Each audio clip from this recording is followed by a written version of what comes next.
You know, there's a universal truth when it comes to dealing with human relationships.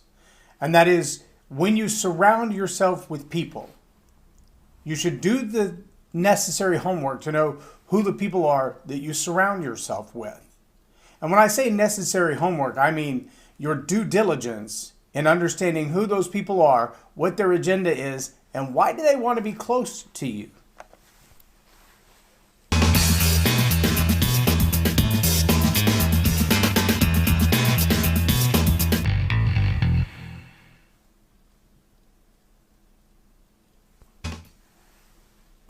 Welcome to Leading Leaders Podcast, 5-minute videos, 5 days a week. It would be nice to think that everybody who wants to be your friend, everybody who wants to be close to you, everyone who wants to know what's going on in your life truly has your best interest at heart, that they're concerned about what you are concerned about, that they want to make sure that you succeed, that they want to make sure that they push you to the front. But that isn't always true, especially we find in those arenas of life where you might have more influence than another person. You might have more wealth than another person. You might have more connections than another person. And that wealth, that influence, that connection is actually a form of leverage. And that leverage can be utilized by someone who says, I need to know that I can push your buttons and get connected to so-and-so, that I could maybe buy you gifts and get connected to this person, or I could spend enough time around you to learn the inside tricks and traits of your secrets to success so that I could duplicate your success. Now, it's ironic that many people in the world of wanting to improve their mindset, improve their status in life, improve their income, they're told, go find a mentor, find someone who's done what you want to do, and then get in their shadows, so to speak, get as close to them as you can and mimic them. Learn to do what they do so that you can be successful. You want the same mindsets, you want the same habits, you want the same goals, you want the same processes in your life. And there's nothing really wrong with being in someone's shadow as far as being a mentee and even having someone like as your mentor. But what you do need to do on both sides of that is to do your due diligence. You've got to do your homework. Is this person that I'm shadowing worth shadowing? Is this a life that I really want to have as my own? If I do become just like them, is that a good thing? Have I made an improvement in my life, or am I basically right back where I started, only worse? Here's a better question though. If you're the influencer, if you're the one that people are looking at and saying, well, I want to grow up and be just like them, ask yourself the question, what is it that I have that they want? Why do they want to be close to me? Now, I'm not saying that you have to be suspicious about or suspect of every single person that comes into your... Well, yeah, I am. That's exactly what I'm saying. That's exactly what I'm saying.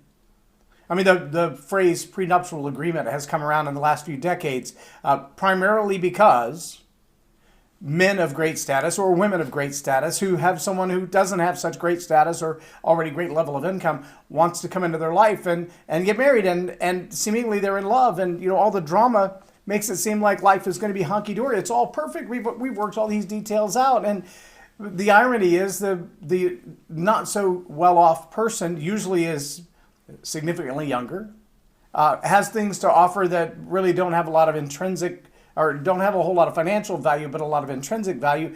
Maybe they have a good personality or a great character or a great body. But they're really after the wealth of the other person, the influence of the other person, the connection of the other person. And I don't care what circle you run in, whether you're talking about high finance and business, or you're talking about ministry, or you're talking about a nonprofit, or you're talking about politics. Everybody has some agenda. Everybody has some goal. Everybody has some reason for getting in a relationship with you. Now, some people just genuinely care about you. I mean, that may be the case, that they really just think you're an awesome person and I want to be around you. They may actually think you're a great mentor and you make me a better person being around you. And those people will demonstrate that reality by honoring who you are, not taking advantage of who you are. But if you find yourself the regular target of people who want to get close to you, they want to be around you, they want to spend time with you, you should be asking yourself, what is the agenda? Am I really pouring into them? Am I really making them a better person? Am I really adding value to them? Or are they staying close to me in hopes of getting something from me, whether now or later, manipulating me in some way, whether now or later, gaining some financial gain or some connection gain or some leverage on me that they can pry out of me at a greater date?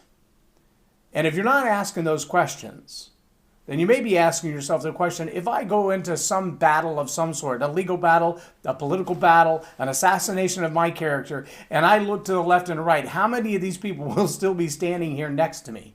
How many of them will fight with me and not against me? How many of them will turn on me and just run? Because the question of loyalty is a big one. And that question of loyalty will be the example of their character from day one, demonstrated most importantly under crisis. If the time comes and you can't count on them, you should have never let them in your circle to begin with. But you may not know that until you're under pressure and they begin to run. You need to figure out now how you can go through the process of vetting the people that you let into your life. Maybe it's a relationship, an intimate relationship. Maybe it's a business relationship. Maybe it's a political affiliation or a nonprofit organization that you serve. And you haven't yet thought through, what if it all hits the fan? Will these people still be by my side? Are they still serving me? Now, all that to say, I also want you to understand that your job as a leader isn't just to promote yourself. Your job as a leader is to understand that your influence, your leverage, your relationships, your intelligence is about building up other people. It's about adding value to other people. So while you've got to be cautious about who's in the periphery of your life, in the inner circle and in the next circle out and in the next circle out, not just from an employee-employer standpoint, but also in a personal relationship standpoint, while all that is true, you also still have to ask yourself the question, what value do I add to their life? And that has to be a conscious choice as well. You've got to make good choices about how you influence the people around you. Are you leading them to a better place? Are you helping them be better people? Are you giving them wisdom and insight that they don't have? One of my favorite concepts from John Maxwell is the idea of the spotlight.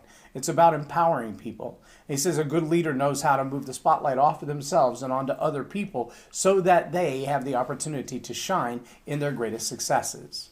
Some leaders don't have the ability to do that. They don't have the maturity to do that.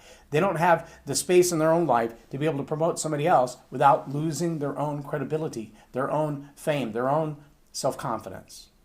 If you're a confident leader and a strong leader, number one, you're wise enough to see the people around you and ask yourself constantly, what is their agenda, what is their motive, and do they have an ulterior motive?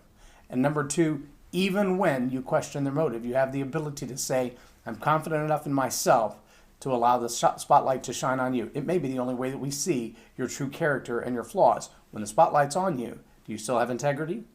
When the spotlight's on you, do you still have character? When the spotlight's on you, are you still morally good? Because that may be all the press you need to find someone who's been in your inner circle and yet they're destined to betray you. Keep your eyes open for the people around you. Shine the spotlight on them from time to time. Give them the glory and the fame and see how they hold up under pressure. I'm J Loren Norris with Leading Leaders Podcast for Tell It Like It Is TV. Have a blessed day.